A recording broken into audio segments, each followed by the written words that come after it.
마태복음 1장 21절에 23절 말씀입니다. 마태복음 1장 21절에 23절 말씀, 하나님의 말씀을 함께 공독하겠습니다. 아들을 낳으리니 이름을 예수라 하라. 이는 그가 자기 백성을 그들의 죄에서 구원할 자이심이라 하니라.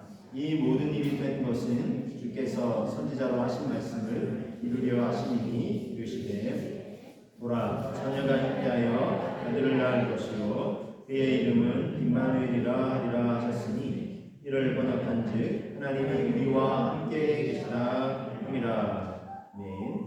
여러분, 지금 우리는 12월이죠, 그렇죠? 2021년 12월 주일날 둘째 주 예배를 드리고 있는데 시간이 참 빨리 지나간다 이런 생각이 들지 않으세요? 10편, 90편 말씀처럼 날아간다, 화살처럼 날아간다 이런 표현이 틀리지 않은 것 같아요. 어쨌든 올 한 해를 돌아보면서, 그리고 길게는 우리 인생 전체를 쫙 돌아보시면서 어떻습니까? 지금 여기까지 함께 해주시고 인도해 주신 에베네셀의 하나님이신, 신실하게 인도해 주신 하나님이심을 저는 고백하게 됩니다. 이스라엘 백성들도 이제 광야에서 길이 보이지 않는 곳에서 길이 되어 주시고, 낮에는 구름 기둥, 밤에는 불 기둥이 되어 주셔서 그들의 갈 길을 친히 인도해 주셨던 하나님, 그들과 함께 하셨던 하나님. 그래서 이분의 이름, 또 다른 이름이, 별칭이 임마누엘입니다.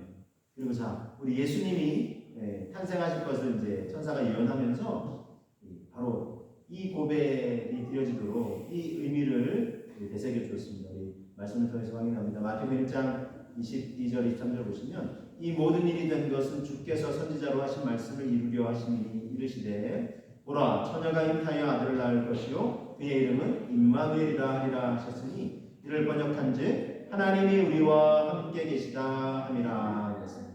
임마누엘, 하나님이 우리와 함께 계시다.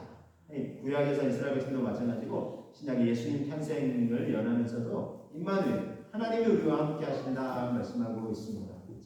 이 고백, 임마누엘, 하나님이 우리와 함께 하신다. 이 고백에 담긴 의미가 무엇일까요? 오늘 말씀을 통해서 함께 나누기 원합니다. 첫 번째는요, 하나님과의 관계 회복이라는 것입니다.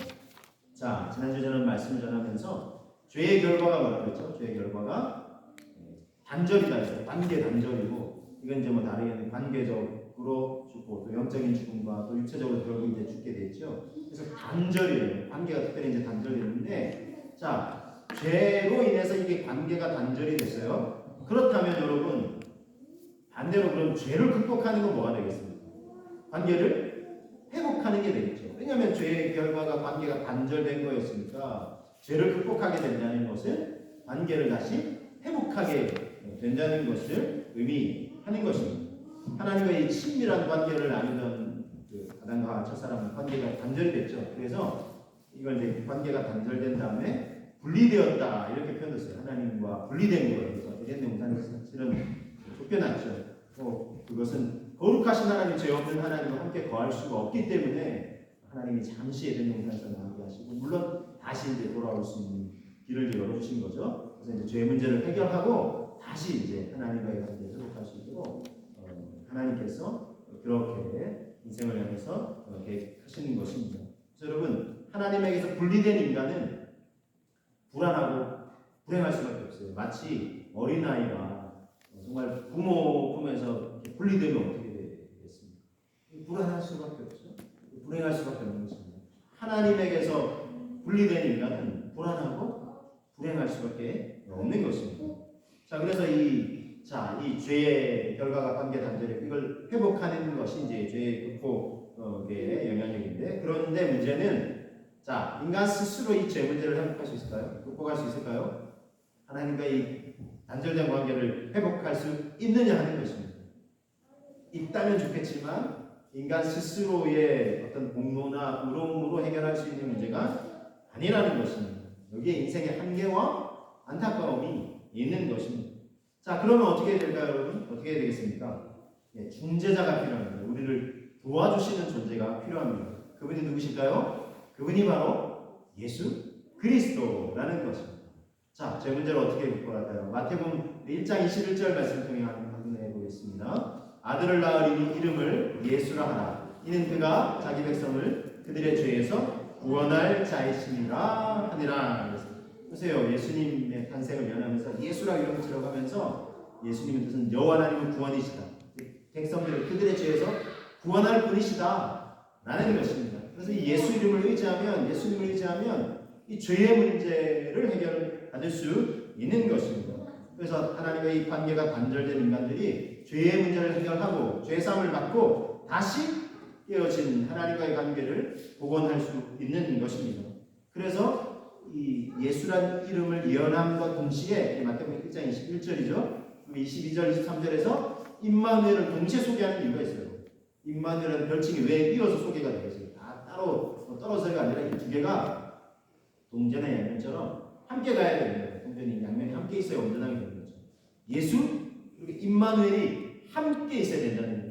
죄사함의 은총을 우리에게 베풀어 주시고 그것은 곧 하나님과의 관계를 회복하고 임마누엘 우리와 함께 하시는 하나님과 우리도 영원히 함께 거할 수 있게 되는 것입니다.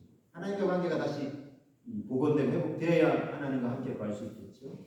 이것이 바로 예수 그리스도의 이름을 의지하여 구원받는 자가 누리는 은총이라고 할 수 있는 것입니다. 여러분 우리가 얼마나 감사합니다. 얼마나 감사해요. 예수 이름을 의지해서 죄사함 받고 구원받고 하는 자는 되는 거 감사했는데 또 임마누엘은 우리와 영원히 함께 하시는 하나님과 우리가 동행할 수 있으니 얼마나 감사하느냐 하는 것입니다. 여러분 우리 죄를 위해서 사해 주시기 위해서 이 땅에 오시고 또 하나님이 우리와 함께 하신다는 걸 보여주시기 위해서 임마누엘의 주님으로 오신 주님 그가 이 땅에 오신 이유 그렇죠? 주님이 이 땅에 오신 이유 중에 아주 중요한 이유입니다. 이 이유를 우리가 다시 한번 되새기시면서 주님께 감사하시는 저와 여러분 되시기를 주님의 이름으로 축복합니다. 자 여러분 임마누엘이라는 주님의 이름 속에 담긴 의미가 또 있습니다. 두 번째 의미를 함께 나누기를 원하는데 절망을 넘어서는 희망이라는 것입니다. 자 임마누엘이라는 이 주님의 이름은 구약 성경에서 이미 예언됐어요. 이사야서 7장 14절 말씀 같이 한번 느껴보실까요? 그러므로 주께서 친히 징조를 너희에게 주실 것이라. 보라 처녀가 잉태하여 아들을 낳을 것이고 그의 이름을 임마누엘이라 하리라 그랬어요. 자 이사야 7장에서 예언되어 있는데 여러분 이 이사야서가 이 배경을 좀 알아야 돼요. 얼마나 이게 절망스러운 상황이었던지 모릅니다. 이사야 선지자가 주로 활동했던 시대가 우리 주전이라고 해요. BC라고 Before Christ 그래서 주님 예수님 오시기 전에 740년에서 681년경에 활동을 했어요. 오랫동안 활동을 했죠. 근데 그때의 이스라엘 백성들은요 안타깝게도 나라가 남북으로 나뉘어졌어요. 우리나라랑 좀 비슷한 면이 많이 있는데 남북으로 이렇게 그것도 우상 숭배의 죄를 보면서 이제 솔로몬 아들 르호보암 왕 때부터 이제 나뉘어졌어요. 그래서 이제 남북왕국으로 나뉘어졌는데 이때는 이미 이사야 선지자가 활동하던 때는 북왕국은 이스라엘 그리고 남쪽은 유다 이렇게 이제 고백하던 부르던 때였습니다. 북왕국 이스라엘은 아수르에서 점령을 당했어요. 멸망했어요. 안타깝게도. 근데 이게 이제 BC 722년에 멸망을 당했어요. 근데 이제 남유다가 이사야 선지자가 활동하던 중에 이제 이스라엘이 멸망을 당했죠. 근데 이제 남유다는 이제 명맥을 유지하고 있었는데 남유다 상황은 그럼 어떠냐? 남유다도 그 불이 거의 꺼져가는 이제 그런 시기였어요. 너무 어려운 시기였어요. 그래서 주변에 막강한 힘을 발휘하던 아수르에 계속해서 이제 어려움을 당하고 있고, 그래서 이제 아수르를 의지하냐면 애국을 의지하냐면 이러면서 막 나라가 혼란스러운 그런 시기였고, 무엇보다 이스라엘 왕들은 자기 이익만을 추구하고 있었어요. 사실 이사야 선지자가 이 소명을 받을 때 우시야 왕이 있었는데 우시야 왕이 처음에 잘 섬겼어요. 근데 나중에 교만해져가지고 해서는 안 될 일을 제사장이 해야 될 일을 자기가 나서서 하다가 손에 막 몸에 문두병이 들어가지고 인생을 망하겠어요. 그래서 기대했거든요. 이사야 선지자가 저 왕이면 우리나라를 좀 이렇게 잘 이렇게 세울 수 있지 않을까 했는데 그렇게 죽은 거예요. 그러니까 이사야 선지자가 성전 문제만 계속 주저하면서 절망하고 있을 때 하나님께서 거룩하신 하나님이 임재하시고 그래서 천사들이 날개짓 하면서 거룩하다 만군의 여호와 이름이 찬송을 받으셨어요. 찬송하는 그 광경을 보고 이사야 선지자가 너무 깜짝 놀라서 너무 두려워서 나는 이제 죽게 됐구나. 왜냐하면 내가 입술이 부정한 자인데 거룩하신 하나님을 뵀으니 어떻게 내가 살겠냐 하는데 하나님께서 천사를 통해서 제단 숯불에 물론 상징적인 거거든요. 그래서 그 입술을 정결케 하시고 내가 누구를 보내면 누가 우리를 위하여 갈까? 이 부르심의 음성을 들려주시고 이사야 선지자가 주여 내가 여기 있나이다 나를 보내소서. 들어보셨죠? 이사야 6장 8절 주여 내가 여기 있나이다 나를 보내소서. 이렇게 헌신하면서 선지자로 쓰임받아요. 그러면서도 나라 이 왕이 몇 번 또 바뀌었는데 그 중에 이제 히스기야 왕이 통치할 때도 이사야 선지자였어요. 히스기야 왕도 하나님 잘 섬겼던 다윗의 길로 행하였다 인정을 받았던 왕이에요. 근데 히스기야 왕도 마지막 뒤에 가서 조금 안타까워요. 조금 우쭐하고 교만했어요. 그래서 이제 아수르의 통치하에 있을 때 바벨론이 지는 강국으로 막 이렇게 자라나고 있었거든요. 근데 바벨론에 이제 사신 건 교류를 하는데 바벨론이 사신에 왔는데 그 유다의 모든 국고를 다 열어 보여줬어요. 지혜롭지 못했던 거죠. 와 우리나라 이만큼 이 국고를 이게 막 재물도 쌓아놓고 우리가 이렇게 다 보여줘가지고 바벨론이 아싸 이 나라를 덜컥 삼켜야 되겠다 이렇게 해가지고 바벨론이 나중에 힘이 돼가지고 아수르도 점령하고 유다까지 다 점령을 해버리는 거예요. 그래서 이제 참 안타까워요. 왕들이 지혜롭지 못했죠. 그래서 여러분 이런 배경을 설명하는 건 이런 전체적인 배경하에 이 말씀이 더 깊이 이해가 되기 때문에 그렇습니다. 백성들은 어떻게 되냐? 우상 숭배에 제일 깊이 빠져가죠. 그토록 하나님 싫어하시는 우상 숭배에 제일 빠져가죠. 그래서 하나님 계속 선지자를 보내서 돌이키라고 죄를 책망하신 돌이키라고. 하나님이 마냥 죄를 짓는데도 야 죄 없어 이렇게 하시면 죄를 어떤 때는 심각하게 책망하죠. 그거는요 빨리 돌이키라는 거예요. 살 길이 있으니까 하나님께 돌아오면서 하니까 돌이키라고. 그래도 안 한 거다면 얼마나 고집스럽게 우상을 섬겼는지. 하나님께로 돌아오라는 선지자들의 메시지가 그냥 막 외면당하는 시기였습니다. 그래서 여전히 죄를 짓고 있고 나라는 나라대로 어려움을 당하던 그런 시기였다는 거죠. 한마디로 어디에도 희망을 찾아볼 수 없는 시기였어요. 여러분 예수님 탄생 시는 어땠습니까? 로마의 압제하에 있었잖아요. 이스라엘이. 그래서 역시 예수님 탄생 그 시기에도 얼마나 어둡고 절망스러운 시기였습니까? 여러분 지금 우리가 살아가는 이 시기는 어떻습니까? 희망이 넘치고 어디를 봐도 막 소망이 넘칩니까 여러분? 사람들 보세요. 죽겠다고 아우성은 너무나 어려운 시기예요. 코로나 상황으로 인해서 위드 코로나에 대해서 좀 좋아지려고 했는데 지금 더 우리나라뿐만 전 세계 지금 말할 것도 어디에도 지금 희망이라는 표현을 쉽게 꺼내기 쉽지 않아요. 나는 별일 없어 평안해 희망이 넘쳐 이렇게 얘기하면 좀 이상하게 보는 이런 시대와 세대가 됐어요. 그만큼 절망스러운 시기라는 거죠. 여러분 이런 절망스러운 시기에 세상 그 어느 누가 우리에게 희망을 제시해 줄 수 있겠습니까? 전 세계 어떤 지도자가 희망을 제시할 수 있겠습니까? 약간 이제 왜 이사야 통치 시절에 왕들을 언급한 이유가 있어요. 사람에게 기대를 걸면요 실망하게 되어 있어요. 우리 그리스도인들 그걸 넘어가야 돼요. 물론 이제 우리가 소망하는 지도자가 이렇게 세워지기를 기도도 하고 이렇게 해야 되겠지만 여러분 그걸 넘어서야 돼요. 그리스도인들 그 사람에게 절대 희망을 걸면 절망하게 되어 있어요. 우리가 희망을 품을 분, 우리에게 참 소망을 제시해 주시는 분은 크리스마스의 진짜 주인공이신 누구실까요? 우리 예수님이 좀 믿습니다. 여러분 그런 시기, 자 다시 이제 이사야 시기로 돌아와서 이런 절망스러운 시기에 예수 그리스도 메시아 탄생에 대한 예언이 이제 주어진 것입니다. 그래서 이사야 9장을 보시면 9장 1절에 전에 고통받던 자들에게는 흑암이 없으리로다. 옛적에는 여호와께서 스불론 땅과 납달리 땅이 멸시를 당하게 하셨더니 후에는 해변길과 요단 저쪽 이방의 갈릴리를 영화롭게 하셨느니라.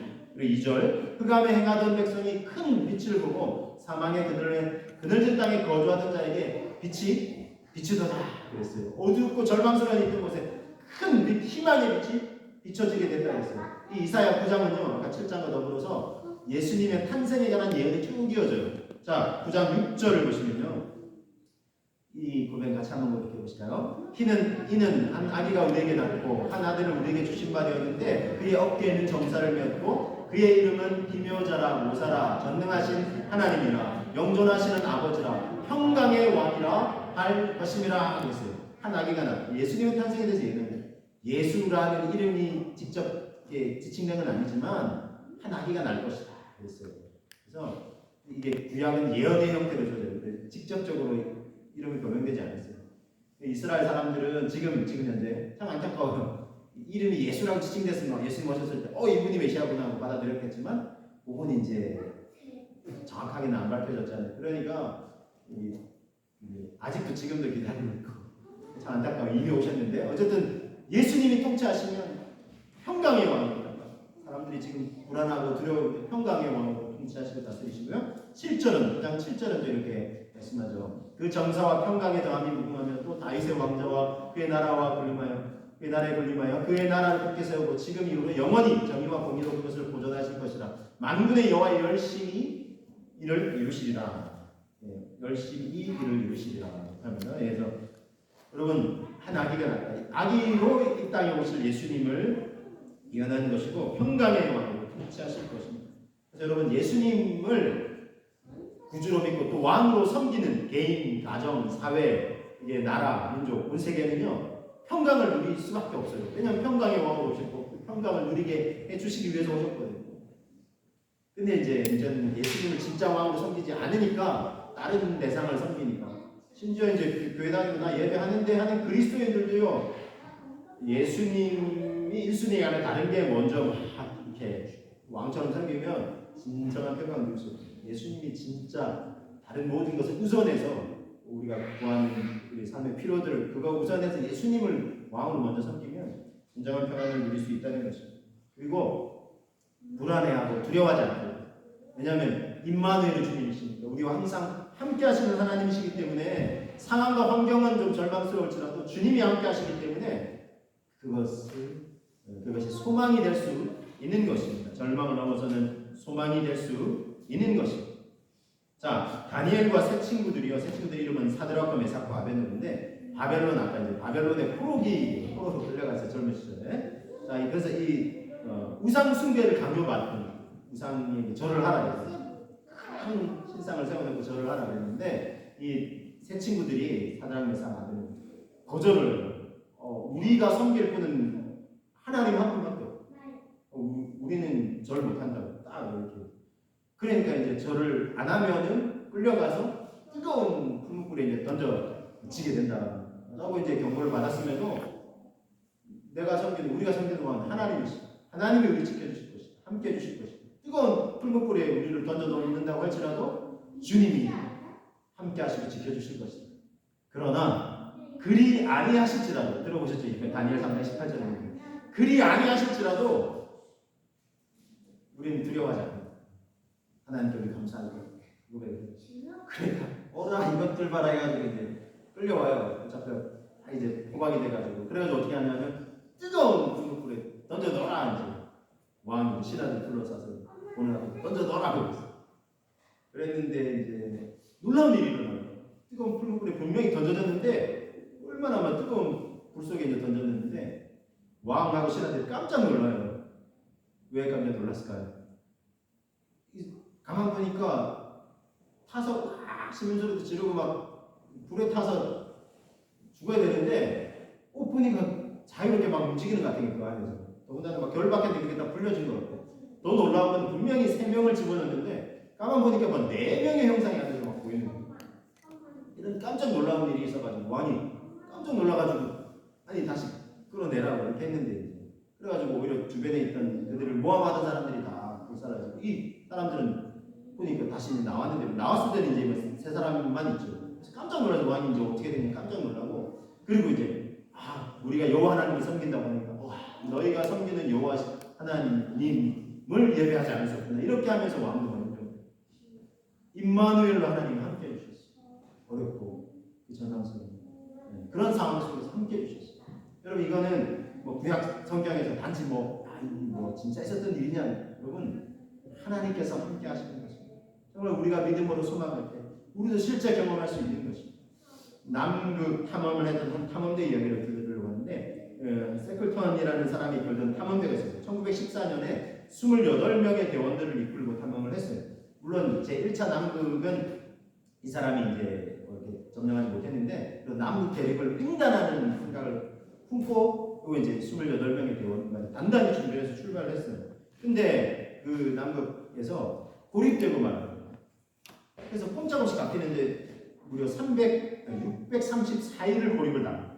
634일. 그래서 거의 2년 가까운 시간을 고립돼서 사람들이 죽었나 보다 이렇게 하고 있는데 무사히 돌아와서 그래가지고 사람들이 깜짝 놀랐어요. 전 대원이 28명 전 대원이 무사히 돌아왔어요. 근데 이게 어찌 된 거냐 이렇게 이제 보고회를 하는 거예요. 사람들이 궁금해가지고 다 모였어요. 구름 같은 사람들이 모여가지고. 근데 이렇게 보고를 해요.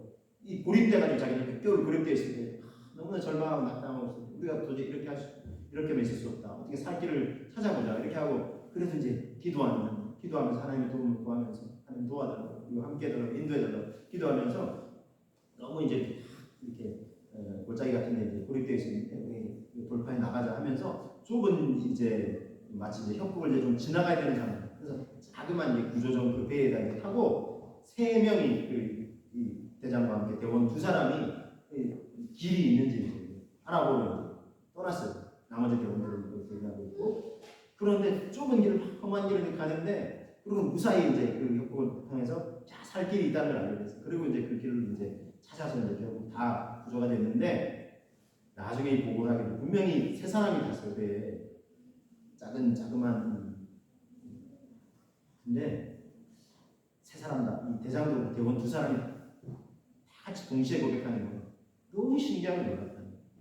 분명히 우리가 세 탔는데 한 분이 더 있었던 것 같은 느낌. 분명히 우리가 셋인데 넷인 느낌. 자기들이 고백합니다. 하나님이 우리와 함께하시고 우리의 살 길을 여시고 이런 고백을 했다는 것이 이게 실제 고백인데 세컬단이 이끄는 대원들이 여러분 우리와 함께 하시는 임마누엘의 하나님은요 우리가 세 번째 오늘 대세기 메시지는요 단지 느낌이 아니에요. 느낌이 아닌 약속과 실제라는 것입니다. 실제 존재하는 걸 실제라고 해요. 그래서 여러분 약속과 실제입니다. 아프리카 어느 부족에서는요 성인이 될 때 테스트를 통과해야 되는데 그 중에는 어두운 밤에 공동묘지 같은 데 가가지고요 밤을 세워서 그걸 견뎌내야 돼요. 근데 마침 이제 추장의 아들이 성인이 돼서 통과 의뢰를 해야 되는데 다들 막 걱정을 해요. 근데 뭐 어쩔 수 없이 여러 가지 이제 테스트 중에 하나 마지막 이제 방문이 갔어요. 밤에 가서 그래서 막 너무 무섭잖아요. 들어가가지고 신경이 곤두세가지고 잠도 제대로 못 자고 그래가지고 야 언제 통이 터나고 기다리고 있는데 진짜 이제 다 어둠이 지나고 통이 탁 터는 거예요. 그래서 야 됐다고 일어나가지고 자리를 정리하고 딱 이제 돌아가려고 뒤를 돌아보는데 깜짝 놀랐어요. 누가 자기를 탁 이렇게 지켜보고 있는 거예요. 바로 인간한 근처에서 누군가 하고 자세히 봤더니 누구였을까요? 아버지에서 아버지 수장이 지키고 있어요. 아들아 네가 두려워할까봐 내가 곁에서 밤새 함께 있으면서 지키고 있었다. 여러분 어둠에 떨고 있을 때 항상 아들 곁에서 함께 하고 있었던 아버지처럼 우리 하나님 아버지시 우리가 처한 어둡고 절망스러운 상황 가운데서 우리와 항상 함께 하시고 계십니다. 여러분 이스라엘 백성의 이 출애굽의 구원 여정을 이끈 위대한 지도자잖아요. 모세. 자 그런데 모세가 죽은 이후에 여호수아가 이제 그 과업을 이어받았어요. 약속의 땅을 향해 나아가서 이 정복 전쟁을 치러야 돼요. 근데 평생 의지했던 지도자 모세가 죽었어요. 얼마나 두렵겠어요. 그렇죠? 이 사람과 함께 있어야 내가 든든한데 죽었단 말이에요. 근데 자기는 이제 또 약속의 땅을 향해서 나아가서 정복전쟁을 치러야 돼요. 이 두렵고 떨리는 그런데 자기에게 주어진 이 막중한 과업이자 사명을 앞두고 두려워 떨 수밖에 없는 여호수아에게 하나님께서 말씀해 주셨어요. 내가 너와 함께하리. 말씀 통해 확인해 볼게요. 여호수아 1장 5절 너의 평생에 너를 능히 대적할 자가 없으리니 내가 모세와 함께 있었던 것 같이 너와 함께 있을 것이니라. 내가 너를 떠나지 아니하며 버리지 아니할 것이다. 모세와 함께 있었던 거 너 맞지? 내가 너와 함께 할 거야. 두려워하지 마. 그래서 1장 9절에 이렇게 말씀하고 있습니다. 내가 너에게 명령한 것이 아니냐. 강하고 담대하라. 두려워하지 말며 놀라지 말라. 네가 어디로 가든지 너의 하나님 여호와가 너와 함께 하느니라. 할렐루야. 근데 여호수아는 그 함께 하신 하나님이 담대했어요. 여호수아와 동력자 갈렙과 함께. 수많은 사람들 두려웠고 12명의 정탐꾼 사건에도 아시잖아요. 10명이 두려워서 막 보고하니까 전 이스라엘 한 200만 되는 이스라엘 두려워서 막 여기까지 끌고서 우리 죽이려고 하느냐 할 때 여호수아 갈렙은 옷을 찢고 하나님이 우리와 함께 하시는 만왕의 왕이신 하나님 출애굽 큰 구원의 역사를 이끄시고 광야 여기까지 만나 외출하를 먹이시고 인도하신 하나님이 함께 하시고 그 땅을 우리에게 약속을 주셨는데 뭘 두려워하는 그렇죠? 그러나 또 이제 그때 용기 백배 했지만 또 모세가 죽었으니까 또 얼마나 두렵겠어. 광야 40년 이렇게 지내고 난 다음에 이렇게 기력도 예전보다 좀 못할 수 있죠. 근데 갈렙도 이 산지를 내게 주셔서 85세에 고백하잖아요. 이 산지를 내게 하나님을 의지하니까 함께 하신 하나님 믿으니까 이런 고백이 가능한 거 아니겠습니까? 여러분 나도 우리도 임마누엘의 하나님을 확신할 수 있어야 하겠습니다. 여러분 할렐루야. 하나님이 함께 하시는 거예요. 어려움의 때도 뭐잘 나갈 때만 아니라 뭐 좋을 때만 아니라 어렵고 힘들 때도 하나님이 함께 하신다는 거. 오히려 어려움 때에 함께 하는 분이 진짜 아니겠습니까? 저도 지난 삶의 여정을 돌아보면 예수님 믿고 또 제 삶 전부를 주님께 드리겠습니다. 부족하지만 포기자에서 주님 저는 진흙입니다. 저를 주님 원하시는 그릇으로 빚으셔서 주님 원하시는 것에 마음껏 써주세요. 이렇게 기도하고 드린 이후에 제 삶의 여정을 돌아보니 정말 하나님께서 함께 하시고 세밀하게 제 삶의 여정을 한 걸음 한 걸음 인도해 오셨던 것을 고백하지 않을 수가 없습니다. 어려운 때도 많았죠. 어려운 때도 많았습니다. 여러분도 참 어려운 때 많으셨을 텐데 죄송합니다. 번데기 앞에 주름 잡는 건 아니고요. 제 삶에도 하나님 함께 어려움에도 함께 해주셨던 것을 얘기하려고 하는 것입니다. 매 순간 하나님은 저와 함께 하셨어요. 신학생 시절에 서울에 이제 광나루 장신대 제가 이제 학부부터 이제 다니게 됐는데 잠실에 있는 주사랑교회라는 곳을 이제 다녔어요. 제가 학부 4년, 신대원 3년, 7년 공부하고 다녔는데 교회가 지하실에 이제 예배당이 있고 성도들은 한 200명 되게 적지 않아요. 근데 작년에 한 100명, 한 청년이 한 100명 되는 아주 특이한 교회예요. 선교하고 목사님 제가 팀 목회하면서 아주 열정적으로 하시니까 젊은이들이 많이 계세요. 거기 가서 저도 이제 배울 겸 또 세 분 중에 한 분이 제 은사 고등부 때 담당하신 목사님이라고 그래서 제가 이제 그 교회에 가게 됐어요. 근데 교회에서 선교를 많이 하다 보니까 재정이 여유가 없어요. 선교를 우선 지급하는 목사님 세 분이나 되니까 또 사례도 선교비가 모자라면 선교비 먼저 지급하고 목사님들은 사례를 또 안 받고 늦게 받고 뭐 이런 분들. 그런데 저도 이제 갔으니까 신학생이고 제가 또 이제 거기서 뭐 선교도 사례를 받을 수 있는 상황이 아니었어요. 그래서 저는 그냥 하나님 채워주시겠지 하고 정말 그런 마음을 섬겼어요. 근데 놀랍게도 하나님이 제가 학부 4년, 신대원 3년 2학기가 14번이잖아요. 14번 등록하는 동안 하나님 그분이 채워주셨어요. 물론 제가 할 수 있는 최선을 다하고 아르바이트, 도서관 아르바이트하고 열심히 하고 그 외에 제가 할 수 있는 영역 벗어나는 건 하나님이 채워주셨어요. 얼마나 감사해요.